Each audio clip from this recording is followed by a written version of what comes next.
खबर की ओर आपको बताने जा रहे हैं कि तालिबान जब पंजशीर में कुछ नहीं कर सका तो तालिबान अब पंजशीर को भूखा मारने की तैयारी में है। जी हां, पंजशीर को दाने दाने के लिए मोहताज करने की तैयारी में है तालिबान।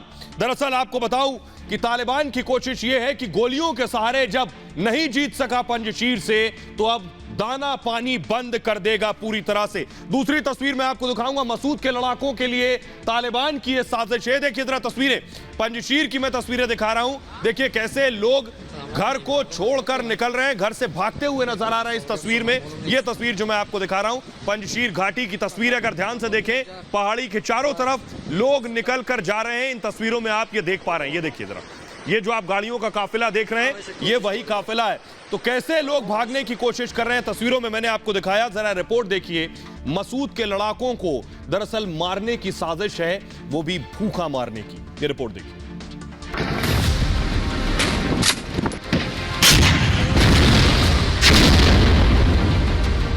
पंजशीर से जंग नहीं जीत पाए तो बौखला गए तालिबानी।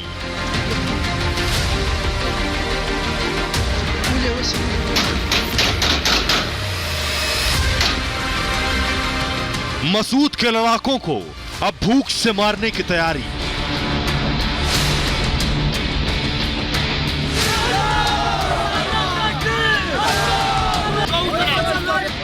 मसूद के लड़ाकों से गोली से हारने के बाद तालिबान ने पंजशीर को तड़पा तड़पा कर मारने की तैयारी की।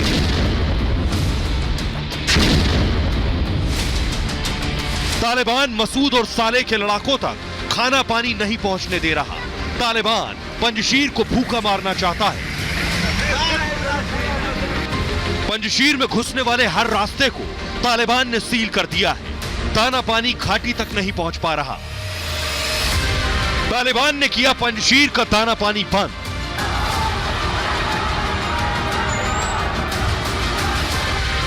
मसूद की घाटी से भाग रहे पंजशीर के लोग।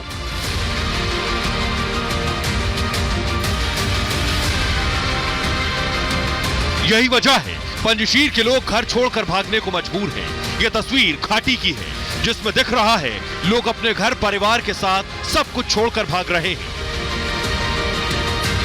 अब तालिबान ने पंजशीर को जीतने के लिए नया प्लान तैयार किया है। मसूद और साले की सेना को तालिबान गोली से नहीं भूख से मारेगा। पंजशीर को जाने वाले सभी रास्ते बंद कर दिए हैं जिससे पंजशीर में कोई सामान नहीं पहुंच पा रहा। हालात ऐसे हैं कि घाटी में अनाज की किल्लत हो चुकी है। लेकिन तालिबान इतनी क्रूरता के बाद भी पंजशीर का हौसला नहीं तोड़ पा रहा। कई इलाकों में जंग चल रही है और मुकाबला काफी तगड़ा है।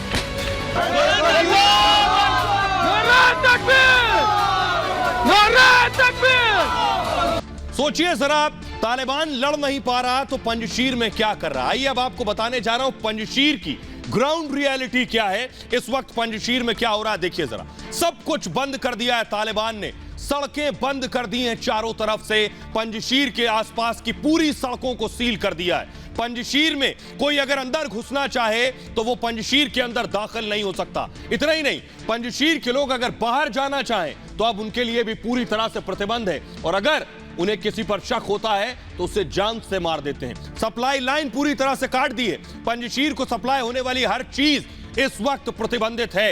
अनाज पंजशीर के अंदर दाखिल नहीं हो सकता। इसके अलावा दवाएं पंजशीर के अंदर दाखिल नहीं हो सकती। कोई घायल है तो अस्पताल तक नहीं जा सकता। बिजली लाइन तालिबान ने काट दी है पंजशीर की। न सिर्फ बिजली लाइन बल्कि फोन लाइन ठप कर दी गई है। इसके अलावा इंटरनेट भी बंद कर दिया है। यही तरीका तालिबान के पास बचा है क्योंकि अब तक तालिबान पंजशीर से जीत नहीं सका है। उसे भेड़ियों की तरह वो मसूद के लड़ाकों को खोज रहा है। जरा मैं आपको दिखाने जा रहा हूं कहां कहां इस वक्त पंजशीर में कहां कहां जंग चल रही है। देखिए जरा, पंजशीर के अंदर मैं जाऊंगा नक्शा। ये देखिए पंजशीर का जो नक्शा मैं आपको दिखा रहा हूं, दारा आप देख रहे हैं, परयान आप देख रहे हैं और ये है अबशार। ये जो आप तीन जगह पे देख रहे हैं यहां अभी भी जंग चल रही है पंजशीर के अंदर। आइए मैं आपको दिखाने जा रहा हूं। जैसे ही अंदर घुसा पंजशीर के अंदर तालिबान घुसा, उसने सबसे पहले निशाना बनाया अमरुल्लाह साले के भाई रोहुल्लाह साले को। ये कल पंजशीर में हत्या की रोहुल्लाह साले की। आज भी एक शख्स को तालिबान ने मार गिराया। दूसरी तस्वीर मैं दिखाऊंगा, ये देखिए जरा, ये शख्स आप देख रहे हैं, ये शख्स अपना आईडी कार्ड दिखाता रहा और बताता रहा कि वो लड़ाका नहीं है। लेकिन अगर एम्बियंस के साथ मैं सुनवाऊं कि बिना सुने, उस शख्स की बिना बात सुने तालिबानी आतंकियों ने बेरहमी से उसे गोलियों से भून दिया। ये देखिए खींच के ले जा रहा है, खींच के ले गया है और उसके बाद ताबड़तोड़ गोलियां चलानी शुरू कर दी उस शख्स के ऊपर। ये देखिए गोलियों से भून दिया और ये शख्स वहीं गिर गया है, ढेर हो गया। ये हकीकत है पंजशीर के अंदर की। आइए मैं आपको बताने जा रहा हूं, रोहुल्ला साले यानी अमरुल्लाह साले के भाई की हत्या की है, लेकिन तालिबान अब उनकी बॉडी, उनका शव तक देने को तैयार नहीं है। देखिए पंजशीर के कमांडर को तालिबानियों ने गोलियों से भूना है। बौखलाए तालिबानी किसी तरह क्रूरता पर उतारू हो गए हैं और आपको बताते हैं कि दरअसल मसूद का सामना करते करते तालिबानी बौखला गए। तालिबानियों की क्रूरता इतनी ज्यादा बढ़ गई है कि उसने अमरुल्लाह साले के भाई की हत्या करने के बाद अब उसका शव तक देने से इनकार कर दिया। रोहुल्ला के भतीजे इबादुल्लाह साले का कहना यह है कि उन्होंने अपने चाचा का शव तालिबान से मांगा तो तालिबानियों ने साफ इनकार कर दिया। तालिबानियों ने कहा है कि रोहिल्ला का शव दफनाने नहीं देंगे, यानी ये तालिबानी अमरुल्लाह साले के भाई का शव दफनाने देने की इजाजत नहीं दे रहे। उनका कहना है कि शव रोहुल्ला का सड़ जाना चाहिए। खबरों के मुताबिक तालिबानियों ने अमरुल्लाह साले के भाई को बड़ी बेरहमी से मौत के घाट उतार दिया। आपको अगर बताऊं तो रोहुल्ला को तालिबानियों ने पहले बेरहमी से कोड़ों से पीटा और फिर बिजली के तारों से मारा और उसके बाद साले के भाई का गला काट दिया और फिर तड़पते रोहुल्ला को गोलियों से भून दिया। इस बेरहमी से तालिबान ने अमरुल्लाह साले के भाई को मारा है और अब रोहुल्ला के बाद अमरुल्लाह साले को मारने की साजिश रची जा रही है। और एनआरएफ रेजिस्टेंस फ्रंट के सूत्र ये कहते हैं कि यह साजिश कोई और नहीं बल्कि पाकिस्तान रच रहा है। इसलिए तालिबान की मदद में ड्रोन और जंग का सामान भेजा था। पाकिस्तानी मदद के बाद भी तालिबान का कोई दांव पेच जब पंजशीर में नहीं चला तो फिर पाकिस्तान ने खुद पंजशीर के खिलाफ मोर्चा संभाल लिया। मसूद की सेना इस बात के सबूत भी दे चुकी है कि पाकिस्तान ने जब घाटी में हमला किया था तो साले के घर को ही निशाना बनाया गया था, और जिससे यह पूरी तरह से साफ है कि पाकिस्तान अमरुल्लाह साले को मारना चाहता है। यह है हकीकत। आइए अब मैं आपको दिखाने जा रहा हूं अफगानिस्तान में जो हो रहा है वो हो रहा है, लेकिन अफगानिस्तान के अंदर जो खेल चल रहा है ये ग्रेट गेम है। इसी की आज हम बात करने जा रहे हैं। ये मैं आपको दिखा रहा हूं कि कैसे ग्रेट गेम ऑफ अफगानिस्तान चल रहा है।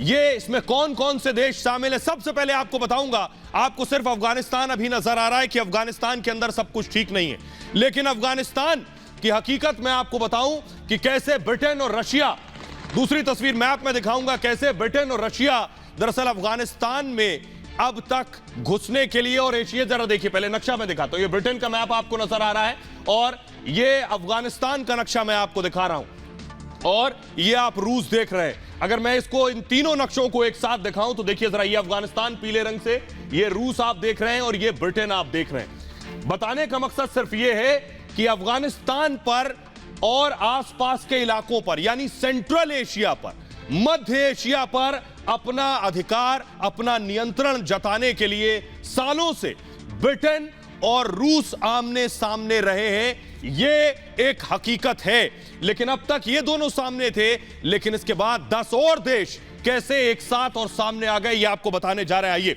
सबसे पहले मैं आपको बताता हूं ब्रिटेन और रशिया इस खेल में क्या काम कर रहे हैं। देखिए जरा, अब तक सबसे पहले ब्रिटेन की बात करेंगे। ब्रिटेन जो दूर से देख रहा है लेकिन देख नहीं रहा है, बहुत बड़ा खेल करता रहा है। ब्रिटेन का क्या कहना है? तालिबान आतंकवाद पर लगाम लगाए, ये ब्रिटेन का कहना है। ये वो मुल्क हैं जो दूर बैठकर अब तक अफगानिस्तान और मध्य एशिया पर काबू करने की कोशिश करते रहे। ब्रिटेन कह रहा है ड्रोन हमले की चेतावनी, वार्निंग सीधे सीधे ब्रिटेन ने दी है तालिबान को। तालिबान को मान्यता देने की कोई जल्दबाजी नहीं है, ये कहना है ब्रिटेन का। तालिबान पर प्रतिबंध लगाने पर विचार कर रहा है ब्रिटेन। और 9/11 जैसे आतंकी हमले का खतरा बढ़ गया है, यह भी कहना है बोरिस जॉनसन का। रूस की बात करें, इस गेम का दूसरा खिलाड़ी कौन है? रशिया यानी व्लादिमीर पुतिन। रूस का कहना है रूस ने तालिबान का न्योता अभी ठुकरा दिया है शपथ में शामिल होने का। तालिबान की ताजपोशी से रूस ने खुद की दूरी बनाई हुई है और इसे मूव करेंगे जल्दी से। अंतरिम सरकार में मोस्ट वांटेड को जो रखा गया है उस पर रूस को ऐतराज है। तालिबान को मान्यता देने की जल्दी नहीं है, यह रूस का कहना है और युद्धाभ्यास के जरिए रूस का शक्ति प्रदर्शन है। ये रूस दरअसल युद्धाभ्यास कर रहा है। आपको जल्दी से दिखाता हूं बिना देरी के रूस कर क्या रहा है। रूस ने वॉर रिहर्सल शुरू कर दिया। आवाज के साथ अगर मैं सुनवाऊं, देखिए जरा किस तरह रूस ने रिहर्सल शुरू कर दी है। जंगी जहाज उड़ रहे हैं, एक तरफ अफगानिस्तान में तालिबान राज और रूस वॉर रिहर्सल कर रहा है। ब्रिटेन हमले की चेतावनी दे रहा है। जरा रिपोर्ट देखिए।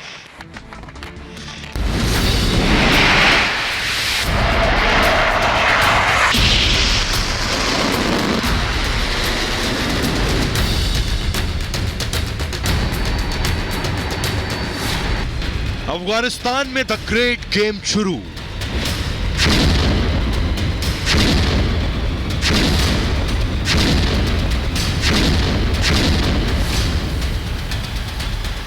क्या जंग की तैयारी कर रहा है रूस?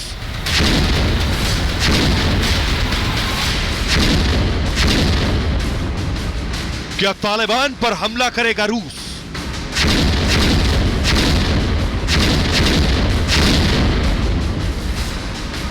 ब्रिटेन ने तालिबान को दी ड्रोन हमले की चेतावनी। अफगानिस्तान से अमेरिका की विदाई के बाद एक बार फिर दुनिया भर की ताकतें काबुल को कंट्रोल करने की कोशिश में जुट गई हैं। तालिबानी आतंक के बीच रूस का शक्ति प्रदर्शन चल रहा है। गरजते लड़ाकू विमान, आग उगलते युद्धपोत और गोले दागते टैंक। तस्वीरें बता रही हैं कि अमेरिका के जाने के बाद रूस का अफगानिस्तान प्लान तैयार है। रूस ने हाल के दिनों में भारत, चीन, पाकिस्तान के साथ युद्धाभ्यास किया और अब बेलारूस के साथ जोरदार अभ्यास चल रहा है। एक तरफ रूस की तैयारी पूरी है तो दूसरी तरफ ब्रिटेन ने तालिबान को सीधी धमकी दी है। ब्रिटेन ने कहा है कि अगर तालिबान आतंकवाद को लेकर दुनिया की चिंता को दूर नहीं करता तो ड्रोन हमले कर सकते हैं। तो आइए अब आपको बताते हैं कि दरअसल रूस और ब्रिटेन करेंगे क्या। उसके बाद बाकी 10 देश कौन से हैं जो इस खेल में शामिल हैं वो आपको बताएंगे। रूस और ब्रिटेन अफगानिस्तान को लेकर दुनिया के देशों का गेम प्लान मौके के हिसाब से बदलता रहा है। रूस जो कि कुछ दिन पहले तालिबान के समर्थन में था, मान्यता देने पर विचार कर रहा था, अचानक रूस ने पलटी मार ली, यू टर्न ले लिया। तालिबान ने रूस को ताजपोशी में शामिल होने का न्योता दिया था। तालिबान को उम्मीद थी कि अमेरिका के जाने के बाद रूस न्योते को जरूर स्वीकार करेगा, क्योंकि रूस भी तालिबान के समर्थन में बयान दे रहा था। लेकिन रूस अभी तालिबान और वेट एंड वॉच की स्थिति में है। तालिबान पर ब्रिक्स सम्मेलन में पुतिन ने अफगानिस्तान के हालात के लिए सीधे सीधे अमेरिका को जिम्मेदार ठहराया था। पुतिन ने कहा कि अमेरिकी सेना की वापसी से अफगानिस्तान में नया संकट शुरू हो गया है। अफगानिस्तान संकट का दुनिया पर असर पड़ेगा। पड़ोसियों के लिए अफगानिस्तान खतरा बन सकता है। साथ ही इससे अफगानिस्तान के आतंकवाद और ड्रग्स तस्करी का अड्डा बनने की आशंका है। वैसे इन सब के बावजूद रूस इन गिने चुने देशों में है जिसकी एम्बेसी तालिबान राज में भी बंद नहीं हुई है। वहीं ब्रिटेन ने भी शुरू में तालिबान को मान्यता देने के संकेत दिए थे। प्रधानमंत्री बोरिस जॉनसन ने कहा था अगर जरूरी हुआ तो तालिबान से बातचीत करेंगे, लेकिन कुछ ही दिनों में ब्रिटेन ने यू टर्न ले लिया। अब तो ड्रोन हमले की चेतावनी दी जा रही है। ब्रिटेन ने भी तालिबान राज के लिए अमेरिका को जिम्मेदार ठहराया है। अफगानिस्तान में अमेरिका का हटना बहुत बड़ी गलती है, यह कहना है ब्रिटेन का। तालिबान को तबाही मचाने का बड़ा मौका दे दिया है। अब अलकायदा शैली में दुनिया पर हमले हो सकते हैं, यह डर जताया है किसने? ब्रिटेन ने। आइए अब आपको दिखाने जा रहे हैं। अब तक आपने इस गेम के, अफगानिस्तान के इर्द गिर्द के गेम के 2 खिलाड़ियों को देखा है। अब इस खेल के 10 खिलाड़ियों से मिलवाने जा रहा हूं। देखिए जरा इस गेम में कौन कौन शामिल हो गया, यह मैं आपको दिखाने जा रहा हूं। यह आप देख रहे हैं दुनिया का नक्शा। यह देखिए जरा दुनिया के नक्शे में आपको नजर आ रहा है अफगानिस्तान। अफगानिस्तान देख रहे हैं आप। अब इस अफगानिस्तान के इर्द गिर्द देखिए कौन कौन से देश इस खेल में शामिल है। रूस शामिल हो चुका है, ईरान इस खेल में शामिल है, ईरान के अलावा इस खेल में शामिल है अगला मुल्क चीन। चीन इस खेल में शामिल है। चीन के अलावा एक और मुल्क भारत ना चाहते हुए भी भारत का रोल यहां इंपॉर्टेंट हो जाता है। भारत के अलावा पाकिस्तान जो एक बड़ा प्लेयर है इस पूरे खेल का, कतर भी इसमें शुमार है। न सिर्फ कतर बल्कि एक और देश तुर्कमेनिस्तान जो अफगानिस्तान से लगा है, तुर्कमेनिस्तान भी इस गेम में शामिल हो गया है। इसके अलावा उज्बेकिस्तान शामिल है, यानी तुर्कमेनिस्तान, उज्बेकिस्तान और तजाकिस्तान, इसके ठीक लगा हुआ किर्गिस्तान है, वो भी इसमें शुमार है। तो ये है इस ग्रेट गेम के 10 बड़े खिलाड़ी। आइए अब आपको दिखाने जा रहा हूं हुआ क्या। दरअसल अफगानिस्तान से अमेरिका की फौज चली गई। ये तस्वीरें जो मैं आपको दिखा रहा हूं, अमेरिका की फौज ने जैसे ही बैग पैक किया, ये जो 10 खिलाड़ी थे ना चाहते हुए भी इस खेल का हिस्सा हो गए अफगानिस्तान के अंदर। आइए मैं आपको दिखाने जा रहा हूं कि ब्रिटेन और रूस तो गए, लेकिन इस खेल में बाकी कौन कौन से खिलाड़ी, उसमें पहले 2 खिलाड़ियों से मिलिए। सबसे पहले इस ग्रेट गेम के 2 खिलाड़ियों की बात करते हैं, उसमें रूस और ईरान आता है। सबसे पहले बात रूस की। अफगानिस्तान में रूस की मौजूदगी दशकों पुरानी है, या यूं कहें कि वो इस जंग का सबसे पुराना और माहिर खिलाड़ी है, क्योंकि रूस अफगानिस्तान के जरिए अपने आर्थिक हित साधने की कोशिश करता रहा है। रूस को चाहिए पैसा, इसलिए वो अफगानिस्तान की तालिबानी सरकार और उसके कट्टरवाद के खिलाफ है। अमेरिका के अफगानिस्तान छोड़ने से उसका सबसे बड़ा फायदा हुआ है, और शायद यही वजह है कि उसने काबुल में, सब भाग खड़े हुए काबुल से, लेकिन रूस का दूतावास काबुल के अंदर मौजूद है। इस गेम का दूसरा खिलाड़ी है ईरान। जी हां, अफगानिस्तान के इस खेल में ईरान की भी मौजूदगी है। दरअसल 2001 में जब अफगानिस्तान में तालिबानी हुकूमत थी, तब शिया सुन्नी के झगड़ों के चक्कर में ईरानी डिप्लोमेट, सोचिए उस दौरान ईरान के डिप्लोमेट्स के गले काट दिए गए थे उस वक्त। लेकिन आज की तारीख में ईरान अफगानिस्तान को अपने गैर तेल आयात का सबसे बड़ा उपभोक्ता मानता है, यानी तेल के अलावा बाकी मामलों के लिए ईरान अफगानिस्तान को कंज्यूमर मानता है, क्योंकि अमेरिका ने ईरान का विदेशी रिजर्व फिलहाल फ्रीज कर रखा है। ऐसे में अफगानिस्तान को एक ही सहारा है, एक बड़ा सोर्स है ईरान के तौर पर। ईरान को एक स्थिर अफगानिस्तान की जरूरत है, क्योंकि ईरान का चाबार पोर्ट के जरिए भारत के साथ सालों से व्यापार होता रहा है। आइए अब मैं आपको दिखाने जा रहा हूं, जरा समझ लीजिए चाबार पोर्ट क्या है। ईरान को चाबार पोर्ट इस वक्त लालच है कि चाबार पोर्ट पर ईरान को कोई ना छेड़े। जल्दी से ग्राफिक्स दिखाऊंगा मैं आपको, ये देखिए जरा, ये ईरान आप देख रहे हैं और ये हिंदुस्तान आप देख रहे हैं। चाबार पोर्ट, यहां से चाबार पोर्ट है ईरान से, और भारत में व्यापार जो होता है, यानी ट्रेड जो होता है हिंदुस्तान और भारत के बीच, भारत और ईरान के बीच, वो चाबार पोर्ट्स के जरिए होता है। ये इस वक्त ईरान की लालच है। लेकिन आइए एक और बड़ी चीज ये जो मैं आपको बताने जा रहा हूं कि कैसे इसका एक और खिलाड़ी है, और वो बहुत माहिर खिलाड़ी है। कौन है वो खिलाड़ी, देखिए जरा। वो खिलाड़ी है चीन, जिसने अफगानिस्तान पर नजरें गड़ाई हुई थी और सबसे पहले चीन के प्रतिनिधियों से खुद मिलने चला गया, मुल्ला बरादर के साथ, चीन के विदेश मंत्री। चीन ऐसे ही कोई भी बाजी नहीं चलता है, चीन भी उस शतरंज की बिसात का माहिर खिलाड़ी है, इसलिए चीन भी सोच समझकर दांव चलता है। आइए अब आपको दूसरे खिलाड़ियों से मिलवाते हैं, जिसमें चीन है, पाकिस्तान है और हिंदुस्तान ना चाहते हुए भी शामिल है। तो तालिबान और चीन की नजदीकी तो जगजाहिर है, वजह भी साफ है, क्योंकि चीन अफगानिस्तान के जरिए अपने कारोबार को बढ़ाना चाहता है। पाकिस्तान भी तालिबानी हुकूमत के बाद खुश है, लेकिन भारत की चिंता बढ़ सकती है। सबसे पहले बात हिंदुस्तान की, देखिए जरा। तालिबान की वापसी भारत के लिए एक बड़ा झटका माना जा रहा है, क्योंकि पाकिस्तान अफगानिस्तान के अंदर अपनी इमेज बदल सकता है। रूस और चीन भी करीब आ रहे हैं, इनकी नजदीकियां बढ़ रही हैं रूस और चीन की। अगर पाकिस्तान, अफगानिस्तान, रूस, चीन और ईरान मिल गए, सोचिए जरा, पाकिस्तान, अफगानिस्तान, रूस, चीन और ईरान मिलकर अगर एक गुट बना लेते हैं, तो भारत इस पूरे इलाके में अलग थलग पड़ जाएगा। पाकिस्तान अफगानिस्तान में भारत के प्रभाव को लेकर हमेशा से परेशान रहे। पाकिस्तान को काबुल में तालिबान के रूप में जबरदस्त सहयोग मिला है। पाकिस्तान अफगानिस्तान का इस्तेमाल आतंकियों की ट्रेनिंग ग्राउंड की तरह भी कर सकता है, यह भी एक परेशानी है। दरअसल चीन अफगानिस्तान पर हुकूमत नहीं करना चाहता, चीन बल्कि वो अपने महत्वाकांक्षी one belt one road initiative, जिसको आप BRI भी जानते हैं, बेल्ट रोड इनिशिएटिव के नाम से, उसे बेहतर बनाना चाहता है। लेकिन इसके लिए तालिबान सरकार पर चीन का प्रभाव जरूरी है, क्योंकि BRI पाकिस्तान को पूरब और दक्षिण से जोड़ता है, जबकि ईरान को पश्चिम से और तुर्कमेनिस्तान, उज्बेकिस्तान को उत्तर से जोड़ेगा। ये जरा आपको नक्शे के जरिए आसान शब्दों में समझाता हूं मैं कि आखिर ये BRI क्या है और इन देशों से इसका क्या ताल्लुक है। ये देखिए जरा, ये आप देख रहे हैं BRI, ये जो BRI निकला है ये पाकिस्तान के जरिए निकला है। पाकिस्तान में कौन सा? पाकिस्तान में बचा आपका ये पूरब का हिस्सा है और ये दक्षिण का हिस्सा है। पूरब और दक्षिण पाकिस्तान से जोड़ता है, ये पाकिस्तान से पूरब और दक्षिण। उसके बाद आप ऊपर की तरफ जाएंगे तो देखिए ये तुर्कमेनिस्तान और उज्बेकिस्तान में उत्तर से जुड़ता है। तो इससे आप समझ सकते हैं कि दरअसल ये कितना इंपॉर्टेंट है चीन के लिए। चीन की नजर फिलहाल इसी पर है।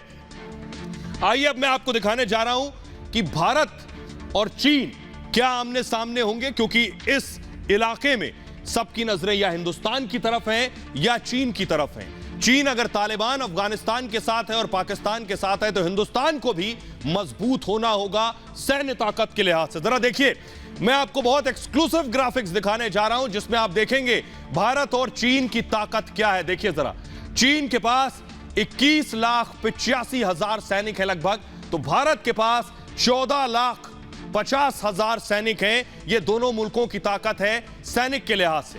रिजर्व फोर्स अगर की बात मैं करूं तो चीन के पास 5 लाख रिजर्व फोर्स है, तो भारत के पास ये तादाद 21 लाख में है। इसके अलावा अगर मैं बात करूं लड़ाकू टैंक के, देखिए जरा, लड़ाकू टैंक चीन के पास 3,500 हैं, भारत के पास चीन से कहीं ज्यादा है। भारत के पास 4,292 ये टैंक्स हैं, लड़ाकू टैंक्स के अलावा रॉकेट लॉन्चर्स चीन के पास 2,650 रॉकेट लॉन्चर्स हैं, भारत के पास 266 हैं। यहां भारत चीन से थोड़ा पीछे है। चीन के पास एयरक्राफ्ट 3,210 है, तो भारत के पास 2,123 एयरक्राफ्ट है। चीन के पास लड़ाकू विमान 1,232 हैं, हिंदुस्तान के पास 538, भारत के पास 500 से ज्यादा लड़ाकू विमान है। चीन के पास पनडुब्बियां 74 हैं और भारत के पास 16 पनडुब्बियां हैं। और चीन के पास परमाणु बम 350 हैं, भारत के पास 156 परमाणु बम हैं। यह है दोनों मुल्कों की ताकत। लेकिन इन सब से ऊपर एक बात बहुत बड़ी है, बेशक ये हथियार क्यों ना चीन के पास हिंदुस्तान के मुकाबले थोड़े ज्यादा हो, लेकिन चीन ने लंबे वक्त से कोई जंग नहीं लड़ी। हिंदुस्तान अपने पड़ोसी दुश्मन पाकिस्तान से हर कुछ दिन में इस तरह की लड़ाइयां लड़ता रहा है और जंगे हथियारों से ज्यादा हौसलों से जीती जाती हैं। बहरहाल आइए मैं आपको दिखाने जा रहा हूं कि बाकी महाशक्तियों की ताकत क्या है। यानी अगर तालिबान और अफगानिस्तान के जरिए हालात बिगड़ते हैं तो बाकियों के पास क्या वो महाशक्ति के लायक हैं? क्या तालिबान को लेकर एशिया में जंग की स्थिति अगर बन सकती है, और अगर ऐसा होता है तो क्या होगा? एशिया में चीन और भारत दोनों महाशक्ति हैं। अभी चीन तालिबान के पक्ष में खुलकर सामने आ चुका है। दरअसल चीन 2027 तक अमेरिका जैसी सैन्य क्षमता पाने का सपना देख रहा है। चीन की पीपल्स लिबरेशन आर्मी दुनिया की सबसे बड़ी विशाल सेना है। चीन आधुनिक सेना का निर्माण करना चाहता है। चीन की सेना 5 थिएटर कमांड में बटी हुई है। सेना के आकार के मामले में चीन के बाद दूसरे स्थान पर भारत है। इसमें भारतीय थल सेना, वायुसेना और नौसेना शामिल है। इसके अलावा भारत के पास दुनिया की सबसे बड़ी पैरामिलिट्री फोर्स है। इसमें सीमा बल, सुरक्षा बल, केंद्रीय रिजर्व पुलिस बल, केंद्रीय औद्योगिक पुलिस बल, सशस्त्र सीमा बल, Indo Tibet border police, NSG और एसपीजी शामिल है। अमेरिका की बात करें, अमेरिका भले ही अफगानिस्तान से चला गया हो, लेकिन जंग की स्थिति में अमेरिका की बड़ी भूमिका होगी। सैनिकों की संख्या में के मामले में अमेरिका का दुनिया में तीसरा स्थान है। अमेरिकी सेना की सभी ब्रांचों में काम करने वाले कुल कर्मचारियों की संख्या 14 लाख है। अमेरिकी सेना आधुनिक हथियारों से लैस है। आपको बताएं, अमेरिका की तरह ही रूस के पास भी आधुनिक हथियारों की भरमार है। रूस के बारे में कहा यह जाता है कि उसके पास दुनिया के बेहद प्रभावशाली परमाणु हथियार हैं, जिससे अमेरिका को बर्बाद करने की क्षमता है। और रूस की सेना में 7 लाख से अधिक सैनिक हैं। रूस के पास 15,000 से ज्यादा टैंक हैं। 1,438 लड़ाकू विमान हैं रूस के पास। आइए अब मैं आपको दिखाता हूं, इस खेल के अभी खिलाड़ी बचे हैं। दूसरे खिलाड़ियों से मिलिए जरा। कतर, यह मैं तस्वीर आपको दिखाने जा रहा हूं। कतर में जो तालिबान का हेडक्वार्टर है दोहा में, यह उसकी तस्वीर आप देख रहे हैं। यानी कैसे अफगानिस्तान में मौजूद तालिबान को कतर साधता रहा है कि अपना दफ्तर कतर ने बना दिया, तालिबान का दफ्तर दोहा में बना दिया। आइए मैं आपको दिखाने जा रहा हूं कतर का खेल। देखिए जरा, कतर कैसे तालिबान को अब तक साधता रहा। कतर एक छोटा मगर ताकतवर देश है। छोटा मगर ताकतवर देश होने के अलावा कतर में तालिबान का हेडक्वार्टर रहा है। इसको मूव करेंगे जल्दी से। अफगानिस्तान में खूब चलेगी यह मानना है कतर का। तालिबान से बेहद सावधान रहना होगा। बेशक तालिबान से रिश्ते अच्छे हैं तो अफगानिस्तान में हो सकता है कतर की चले, लेकिन सतर्क रहना होगा। तालिबान का भरोसा करना कतर के लिए बहुत खतरनाक साबित हो सकता है। आइए अब मैं आपको दिखाने जा रहा हूं। अफगानिस्तान से सीमा लगती है तजाकिस्तान की और तजाकिस्तान से सीमा लगती है किर्गिस्तान की। किर्गिस्तान ने देखिए एम्बियंस सुनाऊंगा अगर मैं, किर्गिस्तान भी लगातार देखिए युद्ध अभ्यास कर रहा है। क्यों? क्योंकि अफगानिस्तान में तालिबान आ गया है। युद्ध अभ्यास बढ़ा दिए और भीषण युद्ध अभ्यास है। देखिए जरा किर्गिस्तान की तस्वीरें बता रही हैं कि किस तैयारी के साथ किर्गिस्तान मैदान में उतर चुका है। तो आइए उन खिलाड़ियों की बात करते हैं जो छोटे हैं लेकिन उनकी बड़ी भूमिका हो सकती है। कौन कौन से खिलाड़ी हैं देखिए जरा। 3 खिलाड़ी जिनके बारे में मैं आपको बताऊंगा। सबसे पहले तुर्कमेनिस्तान। 800 किलोमीटर की तुर्कमेनिस्तान अफगान सीमा है, 800 किलोमीटर। इसको मूव करेंगे। तालिबान को खतरे की तरह तुर्कमेनिस्तान नहीं देखता है, लेकिन तापी नेचुरल गैस पाइपलाइन की चिंता तुर्कमेनिस्तान को सबसे ज्यादा है। अस्थिर अफगानिस्तान में फंसने का डर है तुर्कमेनिस्तान को। इसके अलावा उज्बेकिस्तान देखिए, उज्बेकिस्तान की सीमा भी लगती है अफगानिस्तान से। अफगानिस्तान में अस्थिरता उज्बेकिस्तान के लिए एक बड़ी परेशानी है। दोनों देशों की 144 किलोमीटर की लंबी सीमा है, 144 किलोमीटर। शरणार्थियों के उज्बेकिस्तान में घुसने की चिंता है कि अफगानी लोग कहीं उज्बेक में घुस ना आए। शरणार्थियों से खतरा और ज्यादा बढ़ जाएगा इनका। और तजाकिस्तान की भूमिका भी यहां बहुत इंपॉर्टेंट है, क्योंकि तजाकिस्तान ने अब तक अपने पत्ते नहीं खोले हैं। वो तालिबान के खिलाफ रहा है। दोनों देशों की 1300 किलोमीटर लंबी सीमा है और तजाकिस्तान में रूस का मिलिट्री बेस है। तजाकिस्तान के अंदर हिंदुस्तान का भी एयर बेस है एक। अफगानिस्तान में 2500 आबादी जो है वो ताजिक आबादी है। नई सरकार में ताजिकों की हिस्सेदारी चाहता है तजाकिस्तान। ये जो मैंने आपको बताया अफगानिस्तान के the great game of Afghanistan के ये 10 खिलाड़ी हैं। बहरहाल आगे बढ़ते हैं और अब बात अफगानिस्तान की हो रही है तो बात 9/11 की होगी। 9/11 की आज 20वीं बरसी थी, लेकिन 9/11 अटैक पर कैसे 9/11 अटैक पर देखिए फिर से कैसे डर सता रहा है। लेकिन ये तस्वीर मैं आपको दिखाने जा रहा हूं। ये देखिए जरा, आवाज के साथ अगर म्यूजिक के साथ श्रद्धांजलि देने पहुंचे थे, खुद जो बाइडेन पहुंचे थे, बराक ओबामा मौजूद थे। और न्यूयॉर्क की तस्वीरें मैं आपको दिखा रहा हूं। जिस जगह वर्ल्ड ट्रेड सेंटर था उसको मेमोरियल में कन्वर्ट कर दिया गया है। जिन लोगों की जानें गई थी, लगभग 2900 लोगों के नाम इस मेमोरियल पर लिखे हुए हैं। जो बाइडेन को आप देख रहे हैं, जिन लोगों ने अपने को खोया वो पहुंचे थे। लेकिन आइए, इन सब के बावजूद अमेरिका को डर सता रहा है। अमेरिका को डर सता रहा है एक और 9/11 हमले का। देखिए जरा रिपोर्ट।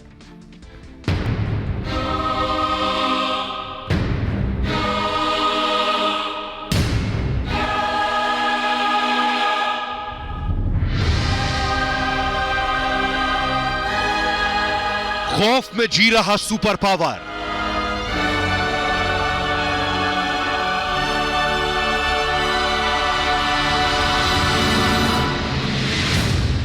सुपर पावर को आतंकी हमले का डर।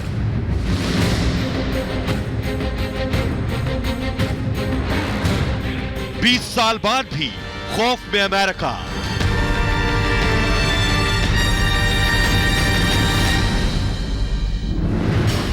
अमेरिका पर हमले के 20 साल हो चुके। अमेरिका ने हमले के गुनाहगारों से चुन चुन कर बदला भी ले लिया, लेकिन 2 दशक बाद भी दुनिया का यह सुपर पावर आतंकी हमले की आशंका से डरा हुआ है, सहमा हुआ है। अमेरिकी राष्ट्रपति जो बाइडेन ने अपनी आशंका का खुलकर इजहार भी कर दिया। The 9/11 generation is stepping up to serve and protect in the face of terror, to get those terrorists who are responsible, to show everyone seeking to do harm to America that we will hunt you down and we will make you pay. And that will never stop. Today, tomorrow, ever, from protecting America. 11 सितंबर 2001 को al Qaeda के आतंकियों ने America पर 4 हमले किए थे। इस हमले के बाद दुनिया दहल गई थी। तब अमेरिकी राष्ट्रपति जॉर्ज बुश ने आतंक के खिलाफ जंग का ऐलान किया था। And to conduct a full-scale investigation to hunt down and to find those folks. और आइए अब मैं आपको बताने जा रहा हूं, जब ये वर्ल्ड ट्रेड सेंटर पर हवाई जहाज घुसे तो कौन से वो आखिरी 11 शब्द थे जो जॉर्ज बुश के कानों में कहे गए। आइए आपको बताता हूं। जिस दिन अमेरिका पर दुनिया का सबसे बड़ा आतंकी हमला हुआ, वो दिन अमेरिकी राष्ट्रपति जॉर्ज डब्ल्यू बुश के लिए आम दिनों जैसा ही था, लेकिन व्हाइट हाउस के चीफ ऑफ स्टाफ के 11 शब्दों ने अमेरिका समेत पूरी दुनिया की सूरत और सीरत बदल दी, जो उन्होंने राष्ट्रपति जॉर्ज डब्ल्यू बुश के कान में फुसफुसाए थे। दरअसल 11 सितंबर 2001 को अमेरिकी राष्ट्रपति George W Bush Washington DC से सैकड़ों किलोमीटर दूर फ्लोरिडा के एक स्कूल में थे। यानी यहां न्यूयॉर्क में हवाई जहाज वर्ल्ड ट्रेड सेंटर में घुस रहा था और जॉर्ज बुश फ्लोरिडा में बच्चों के साथ एक कार्यक्रम में थे। उनका बच्चों के साथ संवाद कार्यक्रम चल रहा था, लेकिन क्लास में घुसने से ठीक पहले अमेरिका के तत्कालीन chief of staff Andy Card ने जॉर्ज बुश के कान में कुछ फुसफुसाया। जी हां, जैसे ही पहला अटैक हुआ वो गए और उन्होंने जॉर्ज बुश के कान में कुछ कहा। बुश ने इसे नजरअंदाज कर दिया और सब कुछ सामान्य तरीके से चलने लगा। दरअसल आतंकियों ने न्यूयॉर्क के वर्ल्ड ट्रेड टावर पर पहला हमला किया था, जब पहला हमला हुआ, और इसकी सूचना एंडी कार्ड ने को मिली थी, जो उन्होंने बुश को बताई थी। लेकिन बुश अपने कार्यक्रम में इतना व्यस्त थे कि क्लास में बच्चों से संवाद का सिलसिला चल रहा था कि chief of staff Andy card फिर उनके पास पहुंच गए। दरअसल दूसरा जहाज भी वर्ल्ड ट्रेड सेंटर में घुस चुका था। उन्होंने बुश के कान में फिर से कुछ कहा वहां पहुंचने के बाद, जो केवल 11 शब्द थे। सोचिए उस वक्त कौन से वो 11 शब्द थे, लेकिन इन 11 शब्दों ने दुनिया के सबसे ताकतवर शख्स को हिलाकर रख दिया। बुश की आंखों में खौफ और गुस्सा तैरने लगा। दरअसल दूसरी बार chief of staff Andy Card ने उन्हें आतंकी हमले की जानकारी दी थी। उन्होंने बताया था कि न्यूयॉर्क के वर्ल्ड ट्रेड टावर पर आतंकी हमला हो गया। पहली बार जब बुश को इसकी जानकारी दी तो उन्हें लगा कि यह महज एक हादसा था, लेकिन दूसरी बार उन्हें जब इसकी सूचना दी तो उन्हें समझते देर नहीं लगी। दरअसल आतंकियों ने कैलिफोर्निया जाने वाली 4 फ्लाइट्स को हाईजैक कर लिया था। आतंकियों ने इन विमानों का इस्तेमाल मिसाइल की तरह किया। इन विमानों से अमेरिका के 4 ठिकानों पर हमले किए गए, जिसमें करीब 3000 लोगों की मौत हुई और हजारों की संख्या में लोग घायल हुए।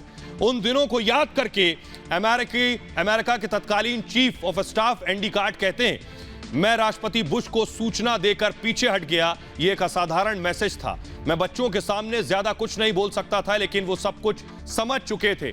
दरअसल जो हमला हुआ उसमें क्या शब्द कहे थे यह मैं आपको बताने जा रहा हूं। दूसरे हमले के बाद बुश के कान में कहा, a second plane hit the second tower, America is under attack.